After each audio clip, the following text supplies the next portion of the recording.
ഞങ്ങൾ കേൾക്കുന്ന പ്രിയപ്പെട്ടവരെ, നിങ്ങൾക്കെല്ലാവർക്കും 2025 ആശംസകൾ പ്രാരംഭമായി ഞങ്ങൾ അറിയിക്കുകയാണ്. अंगमाली में हमें सुनने वाले भाइयों, आप सबको 2025 की शुभकामनाएं हम आपको जताना चाहता हूँ. ഞങ്ങൾ ഒരു വിമോചന യാത്ര എന്ന ഒരു പ്രോഗ്രാമിന്റെ ഭാഗമായിട്ടാണ് എയർപോർട്ട് സിറ്റി എന്ന് വിളിക്കുന്ന ഈ അങ്കമാലി കടന്നു വരുവാൻ ഇടയായിരിക്കുന്നത്. हम एक छुटकारा प्रदान करने वाला एक यात्रा के बारे में हम आपको बताने के लिए आए हैं. നിങ്ങൾക്കറിയാം, അനേക രാഷ്ട്രീയ പാർട്ടികൾ വിമോചന യാത്രകൾ സംഘടിപ്പിക്കാറുണ്ട്. आप जानते हैं कई प्रकार की राजनीति तल पर इस प्रकार की यात्राएं करते हैं. വിമോചനം എന്ന വാക്കിന്റെ അർത്ഥം ബന്ധനങ്ങളിൽ നിന്ന് വിടുതൽ ലഭിക്കുക എന്നുള്ളതാണ്. छुटकारा जो नाम है उसका अर्थ है बंधनों से बाहर निकलना. ഞങ്ങൾ കേൾക്കുന്ന പ്രിയപ്പെട്ടവരെ, അല്പസമയം നിങ്ങളുടെ ശ്രദ്ധയെ ഞങ്ങൾ ആകർഷിക്കുകയാണ്. हमें सुनने वाले प्रियो थोड़ी है हम स्वागत करना चाहते हैं. आप हमारे ऊपर ध्यान दीजिए. ഏതാനും മിനിറ്റുകൾക്ക് ശേഷം ഞങ്ങൾ ഈ പട്ടണം വിട്ട് അടുത്ത സ്ഥലത്തേക്ക് കടന്നു പോകും. थोड़ी देर के बाद हम इस शहर को छोड़ करके दूसरी जगह पर चले जाएंगे. ഒരു കാര്യം ഞാൻ നിങ്ങളോട് പറയാൻ ആഗ്രഹിക്കുന്നു. एक बात मैं आपसे बोलना चाहता हूँ. ഞങ്ങളുടെ പുറകിൽ ഒരു ഫ്ലക്സ് ബാനർ ഞങ്ങൾ ഉയർത്തിയിട്ടുണ്ട്. यहाँ पर आप हमारे पीछे में आप देख सकते हैं बैनर आपके लिए लगाया है. നിങ്ങൾക്കറിയാം, ഇത് 2025 ആദ്യ മാസത്തിന്റെ സമയങ്ങളാണ്. आप जानते हैं 2025 की पहले महीने पर हम पहुंच चुके हैं. ഈ 2025 എങ്ങനെയായിരിക്കും എന്നുള്ളതാണ് ഞങ്ങൾക്ക് നിങ്ങളോട് പറയുവാനുള്ള കാര്യം.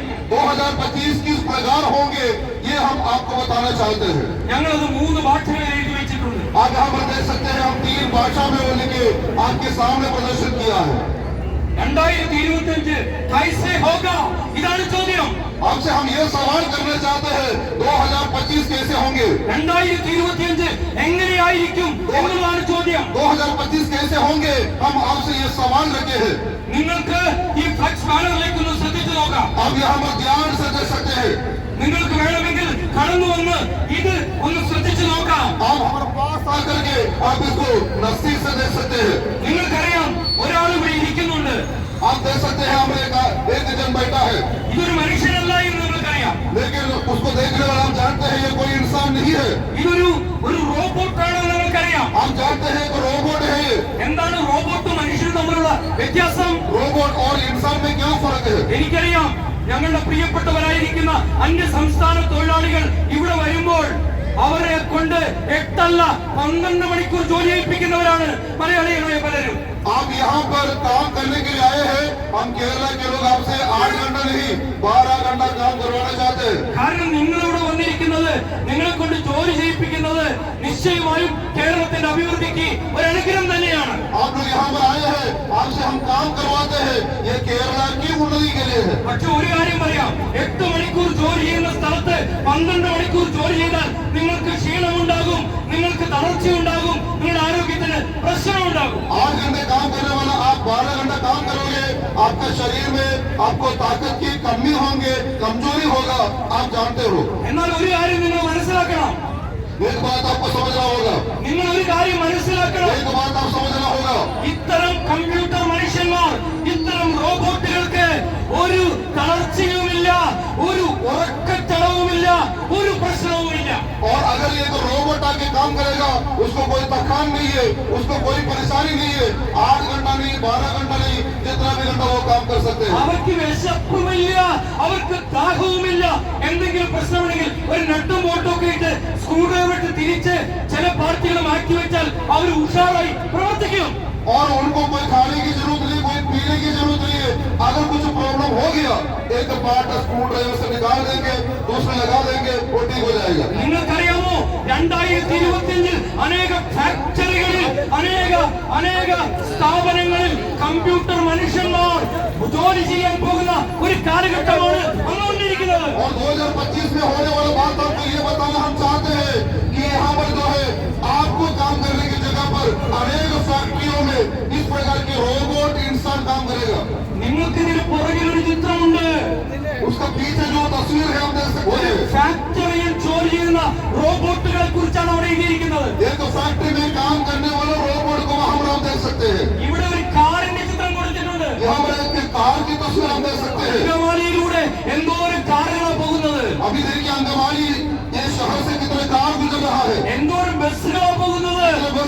सामने से निकल रहा है। എന്താണ് ഈ കാറിന്റെ പ്രത്യേകത? लेकिन ये कार की क्या फर्क है उन कारों ഈ से? കാറിന്റെ പേര് ഗൂഗിൾ കാർ എന്നാ. ये कार के नाम है गूगल कार। എന്താ പ്രത്യേകത നിങ്ങൾക്കറിയാമോ? आपको मालूम है गूगल कार की क्या विशेषता है? എന്താണ് ഇതിന്റെ പ്രത്യേകത നിങ്ങൾക്കറിയാമോ? आप जानते हो क्या है? ഈ കാറിന് ഡ്രൈവർ വേണ്ട. ये कार में ड्राइवर का जरूरत नहीं है। ഈ കാറിന് ഡ്രൈവർ വേണ്ട. ये कार को ड्राइवर की जरूरत नहीं है। അങ്ങനെ ഒരു കാലഘട്ടമാണ് വന്നുകൊണ്ടിരിക്കുന്നത്. ऐसे एक समय पर आप और मैं आप पहुंचे हैं। ഇവിടെ നിന്ന് ഒഡീസയിൽ പോകണമെങ്കിൽ എത്ര സമയം വേണം? यहाँ से उड़ीसा जाने के लिए कितना घंटा चाहिए? ജാർഖണ്ഡിൽ പോകണമെങ്കിൽ എത്ര സമയം വേണം? यहाँ से झारखंड जाना तो कितना समय लेगा? ഉത്തർപ്രദേശിൽ പോകണമെങ്കിൽ എത്ര സമയം വേണം? आपको उत्तर प्रदेश जाना तो कितने घंटे की जरूरत है? ആ ഫ്ലൈറ്റിൽ പോയാൽ കുറച്ചുകൂടി സ്പീഡിലെത്താം. आपको लगता है अगर फ्लाइट में जाएगा तो जल्दी पहुंचेंगे? ട്രെയിനിൽ പോയാലോ अगर ट्रेन में जाएगा 1-2 ദിവസം പിടിക്കും. एक या 2 दिन लग जाते हैं आपको पहुंचने के ഇവിടെ लिए। നിന്ന് അമേരിക്കയിലേക്ക് വിമാനത്തിൽ പോകണമെങ്കിൽ പോലും 20 മണിക്കൂറോളം സമയം വേണം. यहाँ से अमेरिका तक पहुंचने आप जो है एरोप्लेन में चढ़ के जाएंगे तो भी 20 घंटे कम से कम चाहिए। 2025 പ്രത്യേകത എന്ത്? लेकिन 2025 का क्या विशेषता है? എലോൺ മസ്ക് എന്ന് പറയുന്ന ഒരു കോടീശ്വരനുണ്ട്. एलोन मस्क के नाम से एक अमीर व्यक्ति है। അദ്ദേഹം പറയുന്നത് ഇങ്ങനെയാണ്: वो इसे कहता है ഡൽഹിയിൽ നിന്ന് दिल्ली से അമേരിക്കയിലേക്ക് പോകാൻ अमेरिका पहुंचने के लिए അരമണിക്കൂർ മതി. आधा घंटे की जरूरत है।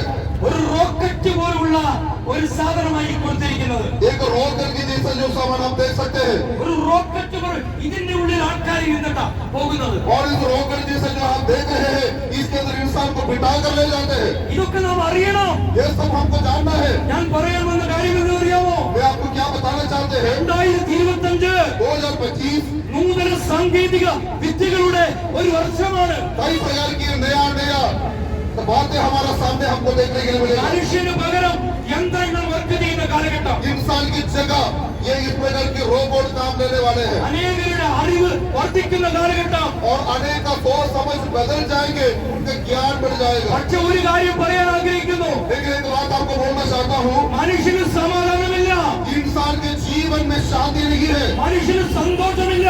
इंसान के जीवन में खुशी नहीं है സാങ്കേതിക വിദ്യ കൊണ്ട് സമാധാനം വാങ്ങിക്കാൻ പറ്റുകയില്ല. और इन प्रकार की मशीनों से आपको कोई शांति और समाधान नहीं मिलेगा। ഞാനിങ്ങനെ പറയാറുണ്ട്: मैं इसे कहता हूँ, പണം കൊടുത്ത് आप पैसा खर्चा करके നമുക്ക് മദ്യം കുടിക്കാം, आप दारू पी सकते हैं, നമുക്ക് മയക്കുമരുന്നുകളെ കഴിക്കാം, आप जिस प्रकार के नशीले पदार्थों को सेवन कर सकते हैं, പല സാധനങ്ങളും വായിലിട്ട് ചവയ്ക്കാം, कुछ भी आप मुंह में लेकर के चबा सकते हैं, മൊബൈലിൽ കുറെ കാര്യങ്ങൾ നോക്കി നമ്മുടെ കണ്ണിന് കേട് വരുത്താം आप मोबाइल का इस्तेमाल करके आंखों को खराब कर सकते हैं। എന്ന് പറഞ്ഞാൽ പണം കൊടുത്ത് ഇഞ്ചിഞ്ചായി മരിക്കുന്ന അനുഭവത്തിലേക്ക് പോകാൻ എനിക്കും നിങ്ങൾക്ക് സ്വാതന്ത്ര്യമുണ്ട്. और पैसा को खर्चा करके हम धीरे धीरे मौत की ओर ले जाने की हमारा रास्ता खुला हुआ है। സ്വാതന്ത്ര്യത്തിന്റെ പേരിൽ വ്യഭിചാരം പരസ്യമായി ചെയ്യുവാൻ തക്കവണ്ണം പോലും ഇന്ന് ന്യായവിധികൾ വന്നിരിക്കുകയാ.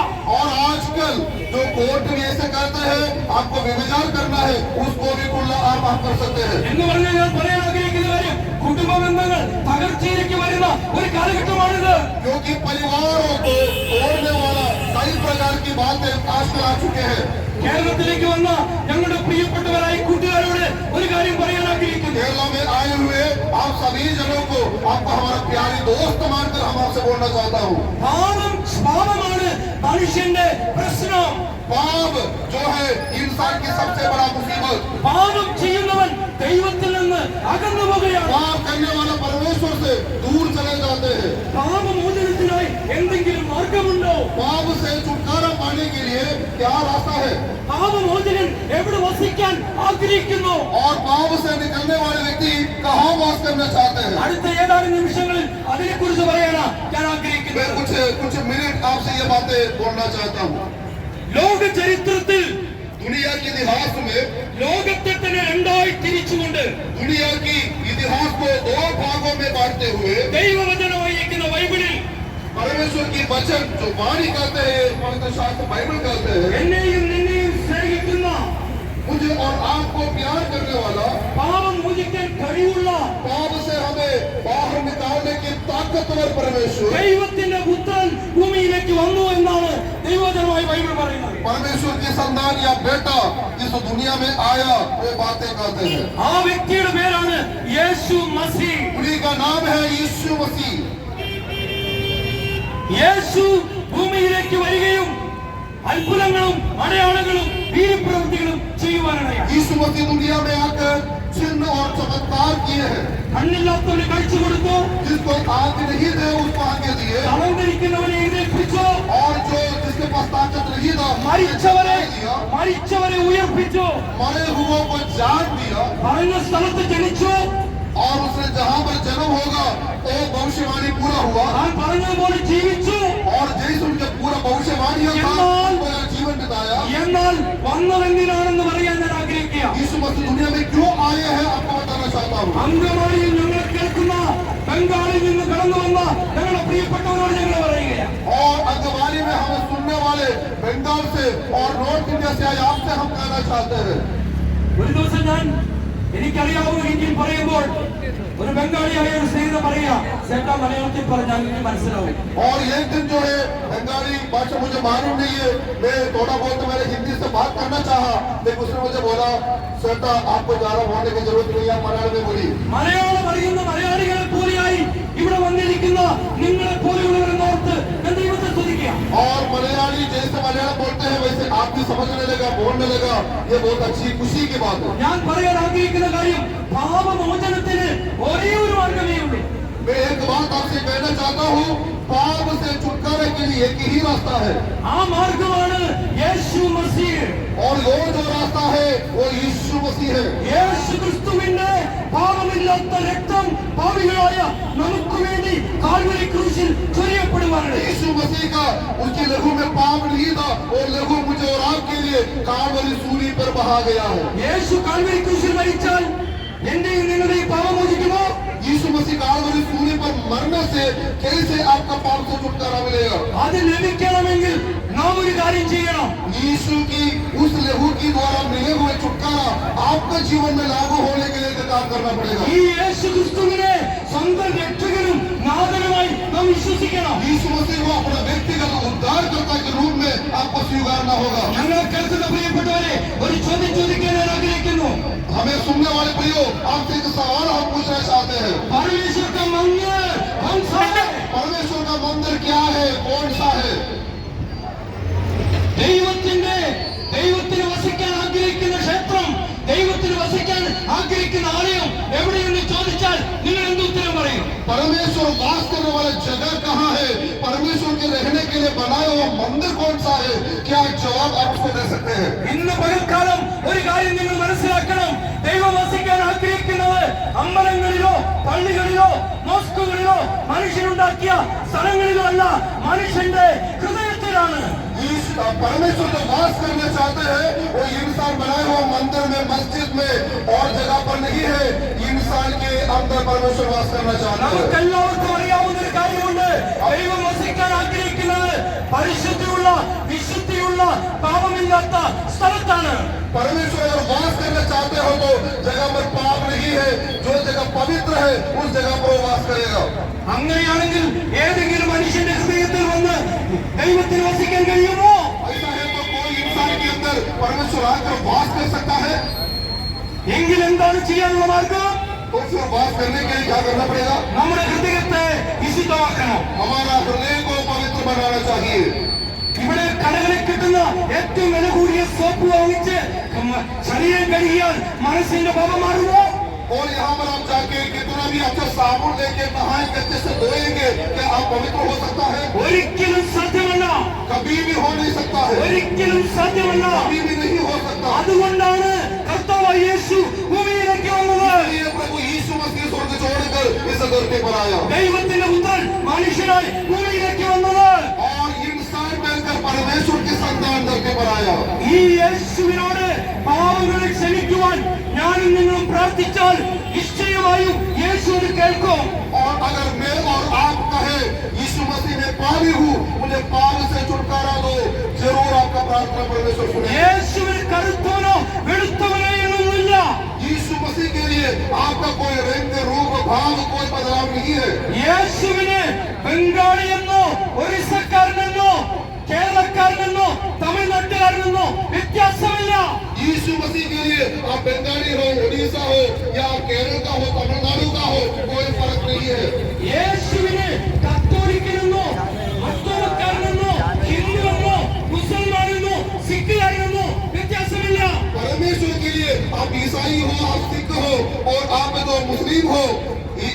परमेश्वर के लिए फर्क नहीं है। നിങ്ങളൊരു കാര്യം മനസ്സിലാക്കണം, എല്ലാ മനുഷ്യന്റെയും ശരീരത്തിനുള്ളിൽ ഒഴുകുന്ന രക്തത്തിന് പല നിറമല്ല, ഒരു നിറമാണ്. आप कैसा भी फर्क आपका शरीर में क्यों ना हो, लेकिन आपका शरीर में चलने वाला जो आपका जो लहू है उसका एक ही रंग है। അതുപോലെ തന്നെ പാപമോചനം ഒരാളേ ഉള്ളൂ, അത് കർത്താവായ യേശു ക്രിസ്തുവാണെന്ന് ഈ രാവിലെ സമയം ഞങ്ങൾ ഈ അങ്കമാലി പട്ടണത്തിൽ വിളിച്ചു പറയുക. और आज सुबह के समय हमें सुनने वाला अंगमाली शहर को हम ये कहना चाहता है, पाप से छुटकारा देने के लिए एक नाम है, वो यीशु मसीह है। ഈ പാപമോചനത്തെ നിങ്ങളുടെ ഹൃദയത്തിലേക്ക് സ്വീകരിക്കാൻ പണച്ചെലവില്ല, പക്ഷേ നിങ്ങൾ വിശ്വാസത്താൽ സ്വീകരിക്കണം. और यीशु मसीह को आप अपने दिल की गहराई से विश्वास करेंगे, जरूर पाप से आपको छुटकारा मिलेगा। അങ്ങനെ നിങ്ങൾ സ്വീകരിക്കാൻ തയ്യാറുണ്ടെങ്കിൽ ദൈവത്തിന്റെ വചനം പറയുന്നു, യേശു ക്രിസ്തുവിലാകുന്നവൻ ഒരു പുതിയ സൃഷ്ടിയാണ്, പഴയത് കഴിഞ്ഞുപോയി. परमेश्वर की वचन ये कहता है, जो कोई यीशु मसीह पर विश्वास करता है वो नया सृष्टि बन जाता है, पुराना जा चुका है। നിങ്ങളുടെ പാപ സ്വഭാവത്തെ മാറ്റുവാൻ കാൽവരി ക്രൂശിൽ മരിച്ച് ഉയർത്തെഴുന്നേറ്റ യേശുവിന് കഴിയുമെന്ന് ഇന്ന് ഈ രാവിലെ സമയം ഞങ്ങൾ വിളിച്ചു പറയുകയാണ്. आपको पापों से छुटकारा देने के लिए, आपको स्वभाव में बदलाव लाने के लिए कालवरी सूली पर मारा हुआ यीशु मसीह सक्षम होगा, वो योग्य है। ഒരു സത്യം കൂടി ഞങ്ങൾ വിളിച്ചു പറയാൻ एक ആഗ്രഹിക്കുകയാണ്. सच्चाई आपको हम कहना चाहते हैं, എത്ര ന്യൂ ഇയർ ആഘോഷിച്ചാലും, आप जितना भी न्यू ईयर की मनाओ, എത്ര മദ്യം കുടിച്ച് आप ആഘോഷിച്ചാലും जितना भी दारू पियो, 2024 അപകടകരമാണ് 2025 എന്നുള്ള കാര്യത്തിൽ സംശയമില്ല. 2024 से भी बहुत खतरनाक होगा, 2025 उसमें कोई प्रकार की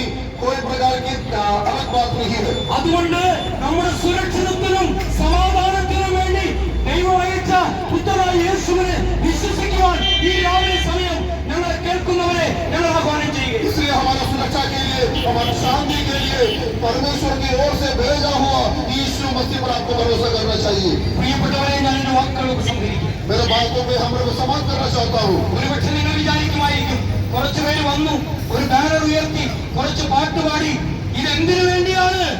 आप शायद ऐसे सोचे होंगे, कुछ लोग यहाँ पर आप पहुंचा है, उन्होंने बैनर को खड़ा कर दिया, गीत गाया, प्रचार किया, इसका पीछे क्या मकसद है? പക്ഷേ ദൈവം നിങ്ങളെ സ്നേഹിക്കുന്നു എന്നതിന്റെ തെളിവാണ് ഇന്ന് രാവിലെ സമയം ഞങ്ങൾ ഇത്രയും പേർ ഇവിടെ കടന്നു വന്ന് നിങ്ങൾക്കും രക്ഷകനായിരിക്കുന്ന യേശുവിനെ പ്രസംഗിച്ചത്. और हम आपके लिए आए हैं, क्योंकि आपको उद्धार करते यीशु मसीह के बारे में आपको समझाने के लिए हम आपके पास इस सुबह के समय आए हैं। എന്ത് ചെയ്യാൻ നിങ്ങൾക്ക് കഴിയും? आप क्या कर सकते हैं? ഒരു ചെറിയ പ്രാർത്ഥന. आप एक छोटा सा प्रार्थना कर सकते हैं। പ്രാർത്ഥന എന്ന് പറയുന്നത് ദൈവത്തോട് മനുഷ്യൻ നടത്തുന്ന ഒരു അപേക്ഷ. और प्रार्थना क्या होता है? परमेश्वर के पास इंसान की एक अपेक्षा होती है। ഏത് മനുഷ്യനോട് അപേക്ഷിച്ചാലും കാര്യമില്ല, മനുഷ്യർക്ക് മാറ്റം വരാം. आपको इंसान के सामने जाकर अपेक्षा करेगा, कोई फर्क नहीं है। എന്നാൽ ദൈവത്തോട് പ്രാർത്ഥിക്കുമ്പോൾ ദൈവത്തിന് ഉത്തരം നൽകാൻ കഴിയും. आप परमेश्वर की ओर प्रार्थना करेंगे, परमेश्वर निश्चय आपको जरूर उत्तर देगा। അതുകൊണ്ട് പ്രിയ സ്നേഹിത, ഹൃദയത്തിൽ കർത്താവിനോട് ഇങ്ങനെ പ്രാർത്ഥിക്കുക. आप अपने दिल में परमेश्वर से प्रार्थना करें। യേശുവേ, यीशु मसीह, ഞാനൊരു പാപിയാണ്, एक पापी व्यक्ति हूँ, അങ്ങന്റെ പാപമോചനമാണ്, आप मेरे पापों की छुटकारा देने वाला है। അങ്ങന്റെ പാപത്തിന് വേണ്ടിയാ ഈ ഭൂമിയിലേക്ക് വന്നത്. आप मेरे पापों को कातिल इस दुनिया में आए हैं। അങ്ങന്റെ പാപത്തിന് വേണ്ടിയാ കാൽവരി ക്രൂശിൽ മരിച്ചത്. आप मेरे कातिल इस कालवरी सूली पर आपका जान दे दिया। അങ്ങയുടെ പാപമില്ലാത്ത രക്തം ചൊരിഞ്ഞത് എനിക്ക് വേണ്ടിയാ. आप अपना लहू, आपका जो बिना पाप की लहू मेरे लिए आपने इस धरती पर बहाया। ഞാൻ അങ്ങയെ വിശ്വസിക്കുന്നു, मैं आप पर विश्वास करता हूँ, ഞാൻ അങ്ങയെ രക്ഷകനായി വിശ്വസിക്കുന്നു. मैं आपको उद्धार करता के रूप में स्वीकार करना चाहता അങ്ങയുടെ हूँ। കർത്താവാണ്, आप मेरा उद्धार करता है, അങ്ങയുടെ ഹൃദയത്തിലേക്ക് വരണം. आप मेरे दिल पे आइए, ഞാൻ അങ്ങയുടെ വഴിയിൽ നടന്നുകൊള്ളാം. मैं आपकी रास्ता पर चलना चाहता हूँ। ഈ കർത്താവ് നിങ്ങളുടെ പ്രാർത്ഥന കേൾക്കും. यीशु मसीह आपका प्रार्थना सुनेंगे, നിങ്ങൾ ദൈവത്തിന്റെ പൈതലായി മാറും. और जो कोई प्रार्थना करेगा वो परमेश्वर के संधान मिलेंगे। നിങ്ങളുടെ ജീവിതത്തിൽ മാറ്റം ഉണ്ടാകും. आपका जीवन बदल जाएगा, നിങ്ങൾക്ക് സമാധാനം ലഭിക്കും, आपको समाधान शांति मिलेंगे, നിങ്ങൾക്ക് സന്തോഷം ലഭിക്കും, आपको खुशी मिलेगा, നിങ്ങളുടെ രോഗസൗഖ്യങ്ങളിൽ നിന്ന് आपका ലഭിക്കും. बीमारी से छुटकारा मिलेगा। നീ വിശ്വസിച്ച കുടുംബം രക്ഷ പ്രാപിക്കും. आप विश्वास करेगा, आपका परिवार उतार पाएंगे। ദൈവം നിങ്ങളെല്ലാവരും സമൃദ്ധിയായി परमेश्वर सबको आशीष दे।